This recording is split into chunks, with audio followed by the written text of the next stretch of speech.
This is On Coaching, a show from the Beyond High Performance podcast brought to you by the Meta Performance Institute for Coaching and Novus Global. I'm Joseph Thompson, Vice President of Innovation at the Meta Performance Institute. In On Coaching, we pull back the curtain on the craft by interviewing some of the most successful and accomplished executive and transformational coaches practicing today.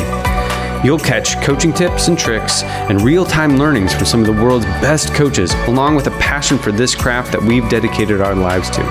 We talk shop, we share the unfiltered realities, and explore how the best keep growing to help others go beyond high performance.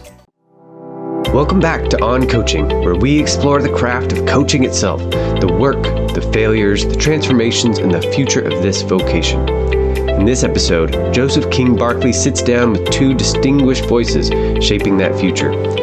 Kristyn Drennen, CEO of TransformCXO and certified meta performance coach, and Garland Hunt Jr., Novus Global Executive Coach and award-winning film producer. Together, they wrestle with the myth of arrival, the cost of growth, and why true coaching always demands the coach keep transforming as much as their clients. What does it take to become a world-class coach? It starts with Foundations, a 5-month intensive training program designed to elevate your coaching mastery. Whether you're an aspiring coach or a veteran seeking their next level, Foundations will challenge, inspire, and change your life. But taking this step is personal. Our enrollment advisors are ready to guide you with curiosity, expertise, and clarity to making an empowered decision for your future. Let's find out together what you are capable of. Visit mp.institute/foundations to speak with an enrollment advisor today. Garland, Kristyn, I'm excited to be talking with you today about the craft of coaching and consulting and serving people and transformation, particularly the two of you, because I know that the three of us come from somewhat aligned backgrounds, but distinct backgrounds. So we get to contribute our own unique stories to this conversation. And I think it'll be in such a way that people listening in who also care about transformation, about serving leaders, might likely see a little bit of themselves in our stories. There is this myth when we serve people in coaching, consulting, and transformation that as we are developing mastery, that we at some point get to where we have arrived. And now we just create clients and we serve people from a place of arrival. We are already at the mountaintop and we are now Sherpaing other people up to the mountaintop with us. Yeah. And yet I'm speaking with two coaches who continue to invest in their own transformation as they serve others. Before we get into why on earth you would do that, I am curious a little bit about your background. Kristyn, I'd like to start with you. I would love to hear you tell us a little bit about how you got into this field in the first place. What pulled you into this? Yeah, that's a great question. So I would say my career has been a bit of boomeranging back and forth between working for companies as an employee and then working in coaching and consulting spaces. So probably about 15 years ago, maybe a little longer now, I'm starting to date myself, I was exposed to Gallup StrengthsFinder coaching and employee engagement. And the big thing for me, I was doing that inside of a very large international corporation. And it was like, this is something that would be so powerful for smaller businesses and individuals. We need to find a way to bring this to more small business space because they don't have the big budgets and training teams and all of that. So that compelled me. When I left that organization, I started my own coaching practice around that methodology and got trained up and invested in certification. I think it's really important to invest in good quality licensure and certifications and those sorts of things. So went through all of that and then ended up going and working for one of my clients full-time and went on a wonderful adventure there with them and got exposed to the entrepreneurial operating system and served as their integrator for almost 5 years. And then they went on a merger journey and I chose to not join them on that journey and then went back into fractional COO work. Just been kind of doing this boomerang back and forth. So it's funny, my clients are constantly like, why don't you come work for us? But I love having the impact. It's almost like human years to dog years when you're coaching multiple companies and individuals because you get to have this impact on so many different people and families and teams and businesses when you're operating as a coach or fractional executive of some kind. So I think that's what really drew me to it. And that's the Cliff Notes version of how I ended up here. Well, and Kristyn, it sounds to me like it's more than a job because you've had multiple, quote, jobs, titles, relationships with a company, with clients. You mentioned a little bit about what transcends the job for you. I really am curious, when you think about the results or the moments, the data that's most exciting to you as a person, what impact do you love making in the world? It's funny that you say that because my husband always teases me. He's like, you don't work. This is like ministry for you.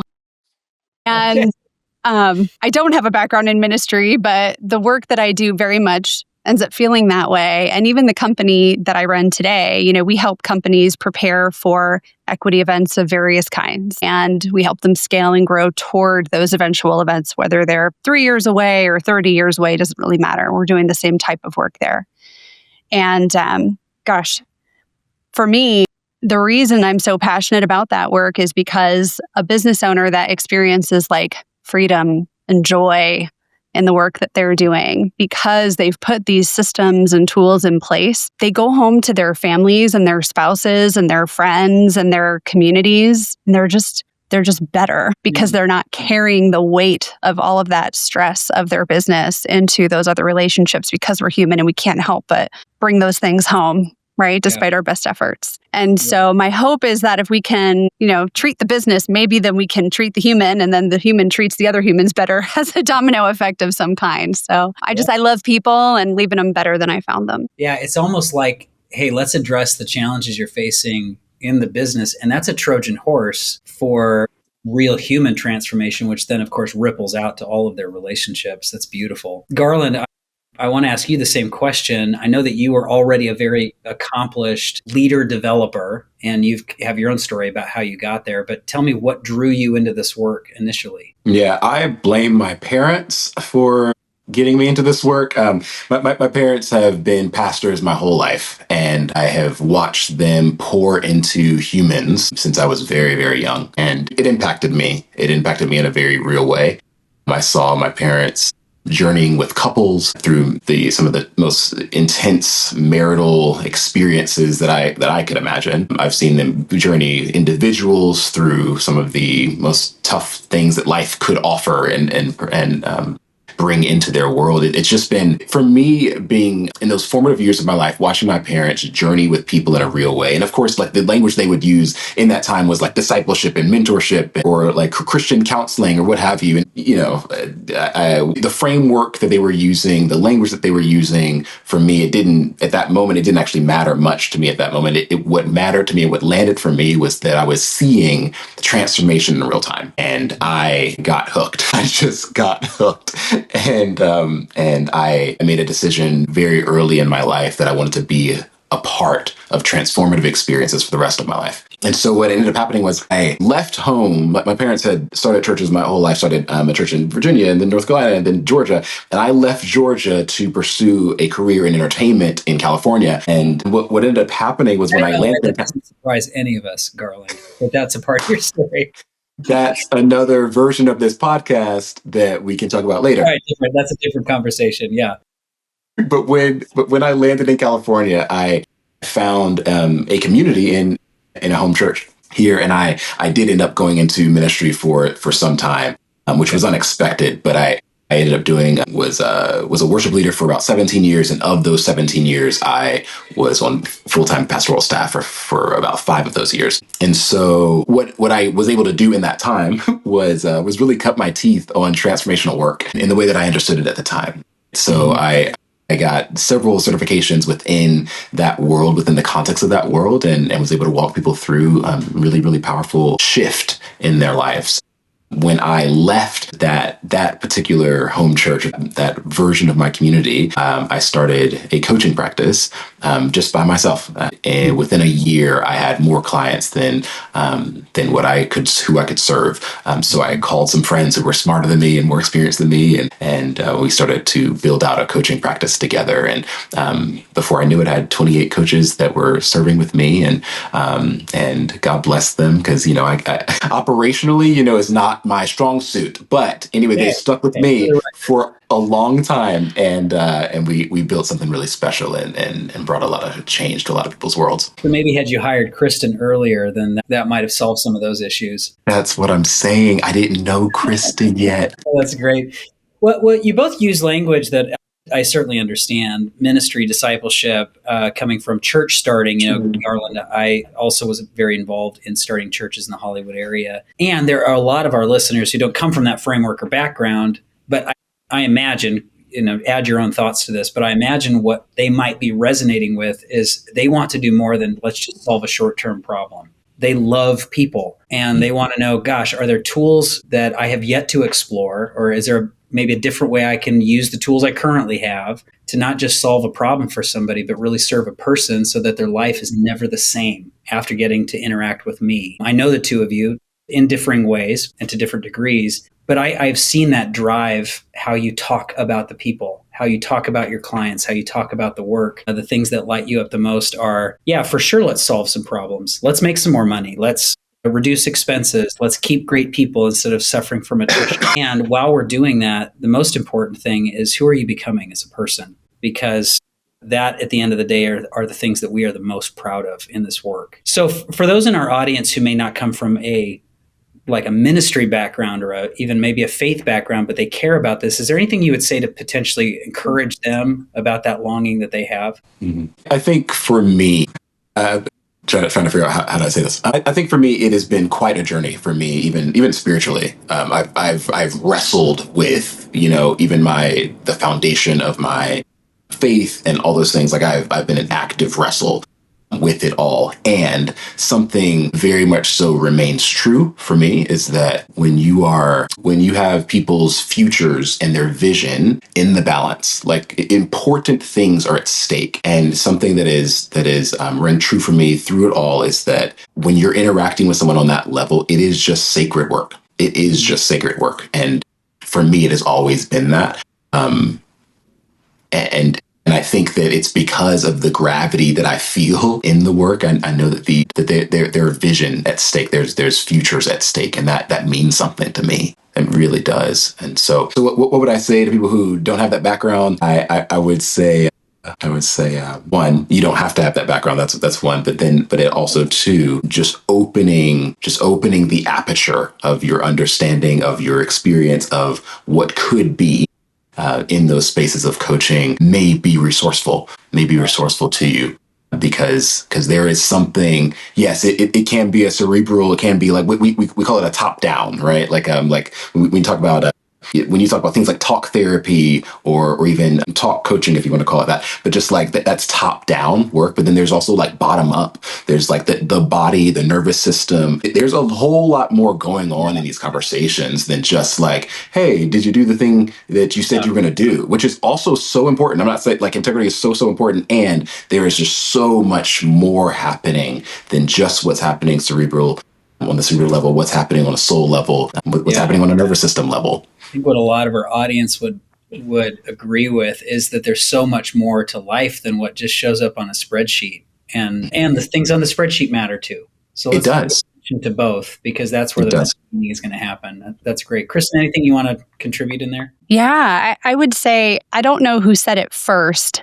I would say that I've heard people like Ed Milet say it most recently, but you're best qualified to serve the person you used to be. And so when I think about people who have this passion or heart for helping others and feel like, gosh, I have a story, and my story might be one that serves someone else, or I learned some things along the way that might help someone avoid missteps or pitfalls, or I think there's something powerful there about looking within at what you have overcome, because we've all had different things that we've overcome in our lives. And so if you're feeling compelled to help someone, you're probably best suited to help the person whose life today looks like maybe what your life looked like 10, 15 years ago. And finding that as a mechanism for service, I think, is a really beautiful place to start. And it's also the thing that people look at and go, well, I'm not qualified because I don't carry, maybe a certain type of experience. We all have experience that enables us to support others. So I think maybe being active about seeking ways to qualify yourself rather than disqualify yourself, which is probably more of the human default position. And to that point, Kristyn, we all have experience in our life that can edify or build up someone else. And you were even talking about certifications. I absolutely agree. Like get as educated as you possibly can if you were trying to dive into this world of human development or leadership development. Oftentimes, we don't realize how much we have to offer just because of our experience, just because of what we've gone through, what we've been through. We actually have authority to speak on a lot of these things and to share and to be able to hold space for people in a beautiful and powerful way. So I just really love what you just said. So thanks for letting me hop back in on that. Well, I want to talk about your own development, because when I met both of you, which was at different times, you were both, I think a lot of people would look at what you had already created and think they're accomplished. You likely didn't feel like you had arrived, but it's like, oh, I've done a thing. I've built a thing. I've already impacted lives. And yet you decided, hey, I want to take another step. And the thing that we all share, all three of us, it's not the only way to do this, but all three of us went through a certification process, a transformational journey for 6 months through the Meta Performance Institute. And I'm curious, when you were at the threshold of considering that, what was going on in your own psyche where you thought, hey, I really want to invest in a next level for myself, expanding the toolbox, expanding my network? I don't know what was motivating you to do that when you were already at a place of accomplishment. So maybe paint a picture for us that helps us understand why you made the decision to keep investing in your own growth. Gosh, I feel like I remember that like it was yesterday. And it was kind of like a year ago or so that I was having conversations with one of the Novus Global coaches about this. And he and I had such an incredible connection just from the beginning, probably because he was a really good coach and really good at asking great questions and getting me to open up. And I'm sure I was just like very generous in sharing with him in that moment. But I was at a very specific place with my business. So I knew I wanted to start a new fractional firm, and the work that I had been doing with fractional COO and fractional integrator work, I knew I wanted to layer into that and include exit planning for business owners and really bring in value acceleration methodology. So I had those two pieces, and I started to, as part of my certification in that realm, I get exposed consistently to many scary statistics around what it's like for small to medium business owners to sell their business. And what it really boiled down to is there's a 90% seller's remorse rate when you sell your business. So 90% of business owners within 12 to 18 months have seller's remorse after they sell their business. And you think, well, gosh, what do they have to complain about, right? You end up with these people who they get through a transaction, which is no easy feat. Big fat bank account. What's your problem? Like, can't you find a way to make yourself happy, right? Sitting there with whatever. But what actually happens is their identity is so wrapped up inside of that business. And so to uncouple that and help them decide, what does my life hold for me in a third season? That's not the conversation that they're having with advisors and their wealth planners. I mean, good ones, sure. There's some better ones out there that are having those conversations, but everybody's trying to get the deal done. That's where everyone's incentivized to focus. And it's funny because I go into these meetings with other people like me, and I'm banging the drum on the need for a expansive, compelling vision to drive the deal. So are we actually creating the vision for what we want your life to look like in that third season for you and your family and other stakeholders in your life? And are we super clear on that? And then let's back into what kind of exit would actually best support that? What kind of tax strategy, wealth strategy, giving strategy, all of those beautiful pieces really get informed by that. And while I was doing that work to an extent, I read Beyond High Performance. And to your point, I have never felt like I've arrived anywhere. I always feel like, okay, we hit another peak on the mountain. Surely there's another one up there somewhere. And that's where the Meta Performance Institute really found me, was looking for the next peak on the mountain because of my mastery level in these other areas. I could get a company through the equity transaction, exit transaction. But what's next? And I care so deeply about people. It's not just going to be about that bank account balance at the end. So that is where I felt like it was almost like the third leg of the stool that I really needed to round out. And take what I was doing and put it on steroids and really maximize it to create an even more powerful experience for our clients. Okay. That's helpful. Thank you, Kristyn. Garland, when you and I first met, I remember meeting at a fundraising event, and I was like, this guy's going gangbusters. And then we talked multiple times over several months. And as we found we were aligned, and you decided, hey, I kind of want to jump in and shore up more skills. What was it that prompted you to step into more learning and transformation for yourself? Yeah, the secret was that the company was doing quite well, especially when I met you. And I mean, we talk a lot about high performance mentality and the challenges of being a high performer. I was running like 15-hour days for by the time I met you, maybe the last 3 years of my life. I was like struggling, mentally, physically. Like I was struggling because my high performer was running my life. Look, I love high performers, and sometimes we can operate in ways that are unsustainable. And so I knew that my lifestyle, the way that I was running my business, was unsustainable for me. And so what I ended up having to do was I actually had to pause my company, like pause operations for my company, because I just wasn't doing well. If I'm being honest, I wasn't taking care of myself. I was so, focused on, hitting those benchmarks, hitting those metrics, scaling. I was so dead set on scaling my company and sending a rocket to the moon, but I didn't have the health or the fortitude to focus on my health in the process. And so I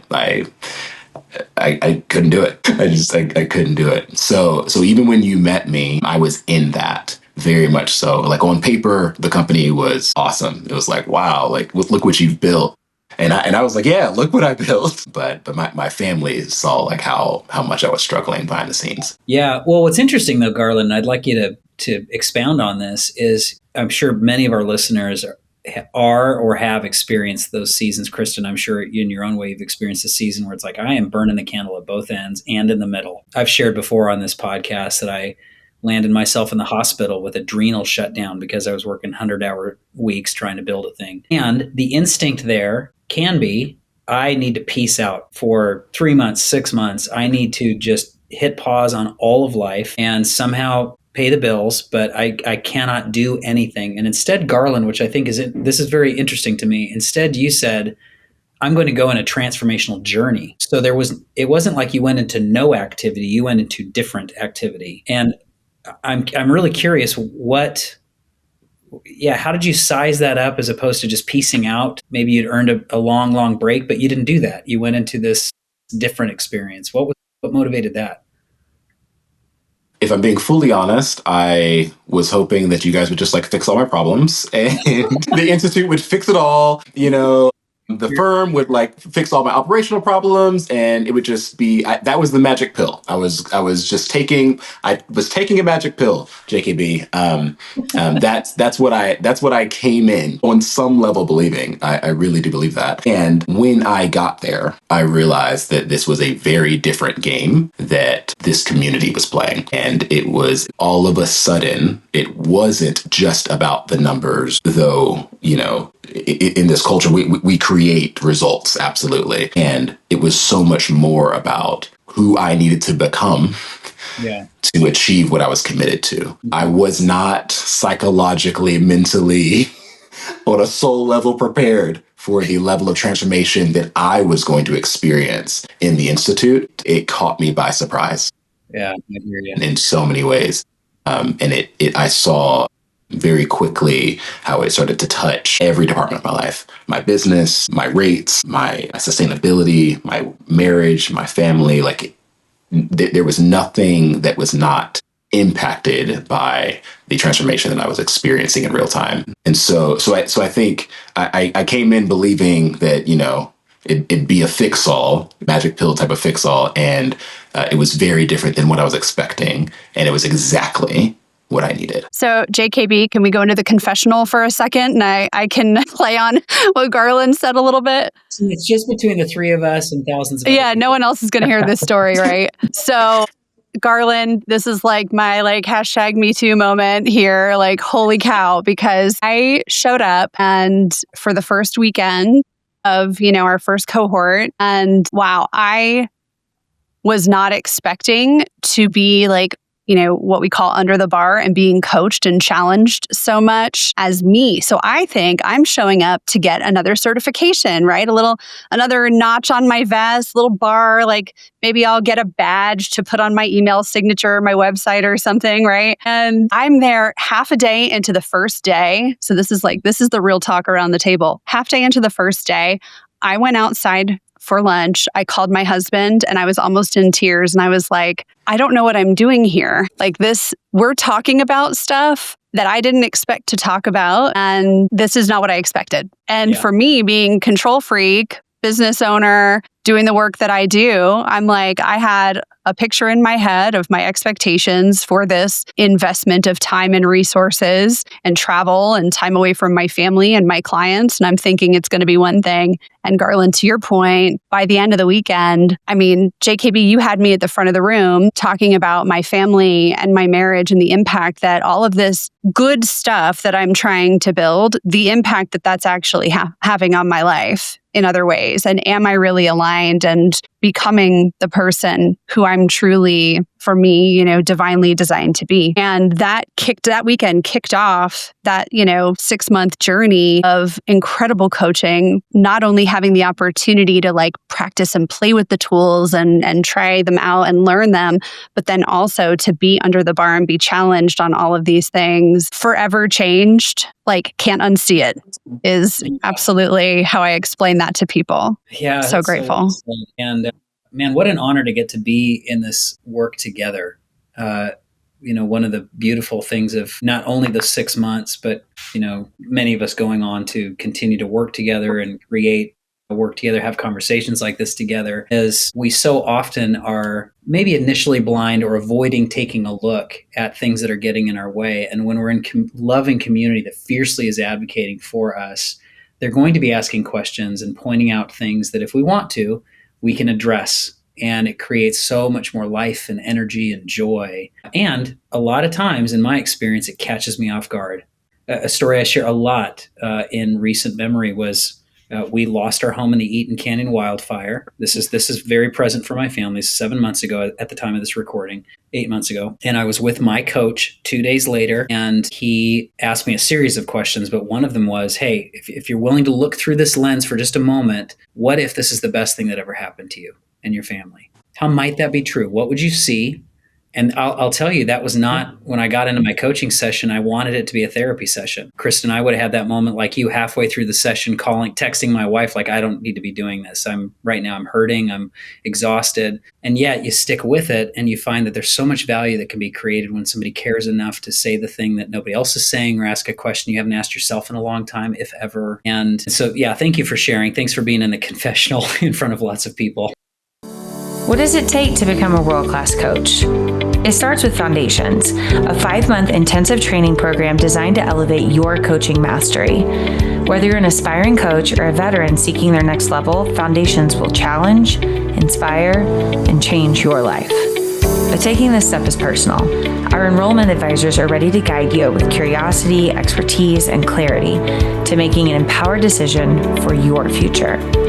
Let's find out together what you are capable of.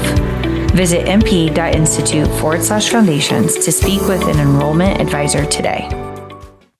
Because I do think there's a coach, there's a consultant, there's a leadership development, there's an HR executive listening to this who cares about their own growth as much as the growth of other people in their lives. Let's speak to that person for just a second. There is likely someone listening who for quite a long time has frankly coasted on their really good ability. It's kind of working. They've got a certain set of tools that they use.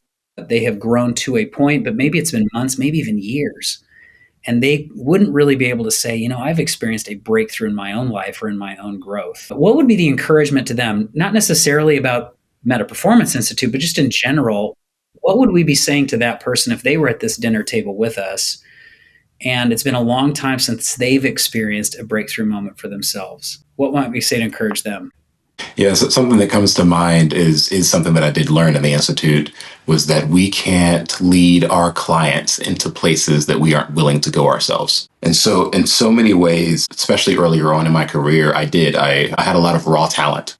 and it became a crutch for me. I could phone it in and be pretty darn good, if I'm being honest. Most people were impressed. And and I'm just realizing, I didn't realize until getting into a high challenge environment where people were giving courageous feedback in like fierce advocacy for my vision and for my growth, that, you know, the experiences that I would feel stuck in, for as an example, I would feel stuck in a session with a client and I would blame the client. I'm like, well, they just aren't willing to go there. So that's not my problem, you know? And in this environment, I realized that when I feel stuck with a client, more often than not, it is a place that I feel stuck in my own life. And that it was one of those realizations that spun me. I mean, it was really an eye opener for me that I am no longer, at least where I have vision to go, I can no longer stay where I'm at, right? Like I can no longer be okay with status quo, with phoning it in. If I'm going to achieve what I have vision for and the level of transformation that I'm looking to experience in my own life, let alone in my client's life, and the type of business that I want to build and the type of impact I want to have in the world, what I'm doing right now ain't going to cut it. It is no longer going to cut it in. And that was a realization for me. So what I would say to those individuals who may be experiencing some of that, whether they realize it or not, is that there is more for you. Wow. There is growth available to you. There are things, I believe there are things that we are all missing, and we get to, like Beyond High Performance, the book says, we get to go goodwill hunting for those things that we may be missing.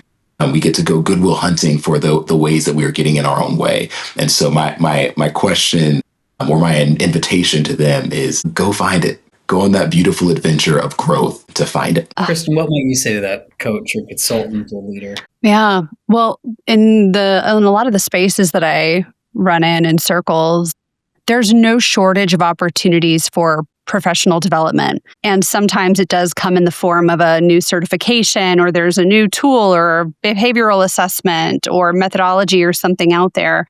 And you can go and you can take a course, or you can get a certification, or go to a conference, or whatever it might be. So there's so many things out there. It's almost become saturated. You know, you have to say no to certain things because there's so many things that you do want to commit to. This is something so different from any of that. And that's coming from someone who has plenty of alphabet soup behind my name and things that I've done. And I love attending conferences, and those are great. But this is very different. This is unlike anything that I've ever experienced, because, Garland, to your point, the work begins here inside of my ears and my heart, and really being forced to look within. And it's so fun. I don't want to spoiler alert for anyone who is going to, be part of Foundations, but I mean, yeah, I'm sure I couldn't possibly, but there's so many moments where you can see the light bulb go off for someone while they're being coached. And it's that inward looking moment that we find the thing that we actually need, which is just beautiful evidence that, your higher power, God, has put it inside of you. You just have to go hunting for it. So Garland, I love that. And I couldn't agree more, but it's very different. This is not your traditional go get a certification on a new coaching methodology. There's nothing like this out there, in my opinion. Well, speak to that a little bit, Kristyn and Garland, because I do think that there is so much value in information. I love conferences. I love books. I love podcasts. I've learned in my top 5 strengths finder. So Kristyn, you understand what that means. And so I love input. I love the data collection, and it tickles a part of my brain. And I notice that it's not necessarily growth. So for those who have right now, maybe they have companies, or they are coaches or consultants, and they're noticing that for their own growth or for their clients' growth, it's a lot of information, it's a lot of trying hard, it's a lot of putting in time, but we're not actually seeing a reinvention. We're not seeing results. What do you think is often misunderstood about real growth, where real growth happens or how it happens? What comes to mind for you? I think one of the things I noticed about many of the conferences, certifications, even books and podcasts, you hear great stuff, but how much of it do you actually apply into your life and your business and put into action and get it to actually stick? inch wide, mile deep. I think we do a lot of stuff inch deep, mile wide. I had one year, I think it was 2022, I challenged myself to read 50 books. Like, I'm going to read basically a book a week. And I'm going to try and read 50 books this year. And I did it. And I read some really great books. And do you know where I find myself today? Wanting to go back and reread all of those books because I'm like, wait a second, I read that book. I don't remember anything from it. And now I've got to go back and reread it. And now I've taken on a much more disciplined and discerning approach with consuming. It's why I have whiteboards and I have like note apps and all of these things. Like, I made my husband put whiteboards up all over our master bathroom because while I'm listening to podcasts and like getting ready in the morning or listening to books, I hear something and I'm like, oh, that's good. I got to write that down. And so I run over to my whiteboard, stop drying my hair and go over and, grab those little snippets that I really want to turn into something meaningful. But the work, I would say, with, Meta Performance Institute, you have no choice but to really let the coaching marinate inside of you. And there's like no escaping it because everything about it, you do have to keep looking within and keep digging. So there's something very powerful about, I would also say, the length of the program, 6 months. That's not like go to a cool weekend or 2 days and you'll have a badge for your whatever. There's something that forces depth and saturation with this particular approach that I think is also very powerful, so that it's not the flash in the pan. So I hear a couple things in there. Garland, I'm curious what you might add. I hear in there, Kristyn, there's a difference between information and application. So that maybe instead of exposing yourself to more and more data, it's what would you do with the data you already have or whatever's being presented in front of you. I hear in there duration too, that 50 books in 1 year is different than 6 months with a particular set of skills. To sound like Liam Neeson for a second. But there's a certain duration there. But I also hear in their partnership because you can do so much on your own. You could retain a lot and frankly, probably activate a lot of ideas on your own. And there's something to be said for there's someone with you who's inviting you, hold on, slow down, pay attention to this. What would you do? Let's absorb this for a moment. Let's live out of this for just a moment to see what we might find. That's really helpful. Garland, anything you'd add when you think about where real growth and transformation happens? Yeah, Kristyn, I think you nailed it. Even to keep the confessional thing going. So I remember first weekend, I was just taking the information at face value, and I was pretty positioned on it, if I'm being honest. Like I've been here, done this before, guys. I know what time it is. I know how this goes. Okay, so I was just like waiting for all the beats, and I'm like, cool framework. I get it, and I was just keeping it at arm's distance because I think I was afraid of what could have come up in that moment, if I'm being perfectly honest. And so I did. I kept my distance. And then after you finish that weekend, you start your own personal coaching. You have your own coach, and you're in coaching pairs, and that is where I tried my darndest to stay hidden, and you just can't. And my coach, Shauna Barnes. I'm still coached by her to this day. She kicked my butt. And told me the truth in ways that I did not want to hear it. It told me the truth in ways that challenged me. It told me the truth in ways that pissed me off. Am I allowed to say pissed?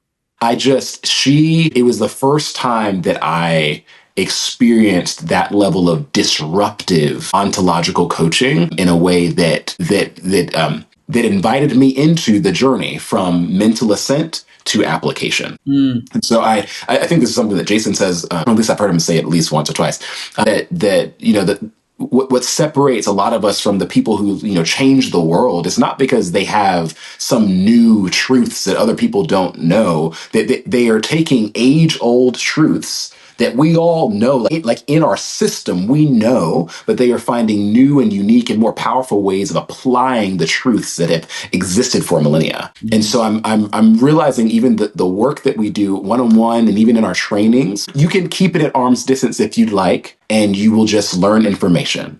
Or you can be invited into this experience and process of application, and it actually can bring transformation to your life in ways that you have felt stuck, in ways that you have felt trapped, in ways that you have felt like this is all that I'm capable of, this is all that's possible in my life. All of those things get like opened up and in some ways imploded in some ways through that transformative experience.